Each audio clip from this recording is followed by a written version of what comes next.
پاکستان میں جہاں لوگوں کو بہت سے معاشی مسائل کا سامنا ہے، وہاں ایک بڑا مسئلہ یہ بھی ہے کہ خاندانوں کو وراثت میں ان کے جائز حق سے محرومی کا سامنا کرنا پڑتا ہے۔ ایسی ہی کہانی سنانے جا رہے ہیں آج ہم آپ کو۔ وراثت میں خیانت۔ میں اپنے 3 بھائیوں اور ماں باپ کے ساتھ ایک پرسکون زندگی گزار رہی تھی اور گھر میں سب سے چھوٹی تھی۔ مجھے اور میرے تینوں بھائیوں کو ماں باپ نے بہترین تعلیم دی اور کبھی کسی قسم کی کمی محسوس نہ ہونے دی۔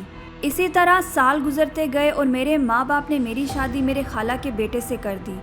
اچانک ایک دن خبر آئی کہ کار ایکسیڈنٹ میں میرے ماں باپ کا انتقال ہو گیا ہے۔ صدمہ بہت بڑا تھا اور اس صدمے سے نکلنا بہت مشکل۔ مجھے پورا 1 سال لگ گیا کہ میں خود کو اس صدمے سے نکال پاتی، پر کسے معلوم تھا کہ اس عرصے کے دوران میرے اپنے سگے بھائی میرے پیٹھ پیچھے وراثتی معاملات میں اتنی بڑی سازش کر رہے ہوں گے۔ میں اپنے شوہر کے ساتھ ایک اچھی زندگی گزار رہی تھی، مگر کچھ عرصے بعد میرے شوہر کو کاروبار میں بڑا نقصان اٹھانا پڑا اور ہمیں فائنینشیل کرائسس کا سامنا کرنا پڑا۔ ان سب مسائل کو دیکھتے ہوئے میرے شوہر نے مجھ سے اپنے بھائیوں سے جائیداد میں حصہ مانگنے کا مطالبہ کر دیا اور کہنے لگا کہ اگر میں نے ایسا نہ کیا تو وہ مجھے طلاق دے دے گا۔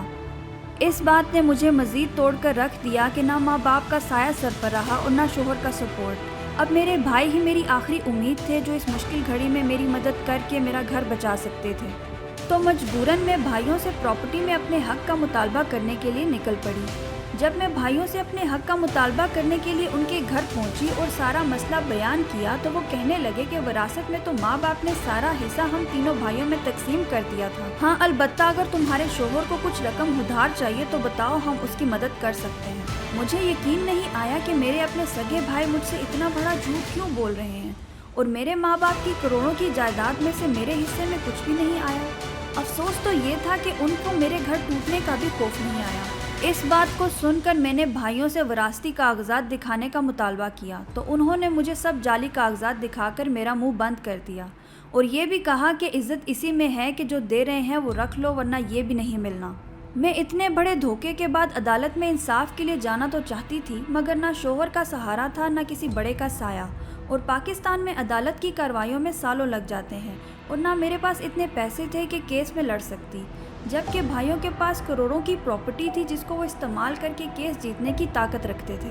بس پھر میں نے عدالت نہ ہی جانے میں عزت سمجھی اور بھائیوں سے کچھ رقم لے کر اپنے شوہر کو دے دی، جس پر مجھے تانوں کے سوا آج تک کچھ نہیں ملتا کہ میرے بھائی چور ہیں، اور یہی تانے مجھے دن میں 100 بار مرنے پہ مجبور کرتے ہیں۔ خیر، میرے ساتھ جو ہونا تھا وہ تو ہو گیا اور میں نے اپنے معاملے کو اللہ پر چھوڑ دیا ہے، کیونکہ وہ بہترین انصاف کرنے والا ہے۔ اس جہان میں تو بھائیوں کو شاید ناجائز حق کھا کر فائدہ ہو جائے گا، مگر آخرت میں ان کا کوئی حصہ نہیں۔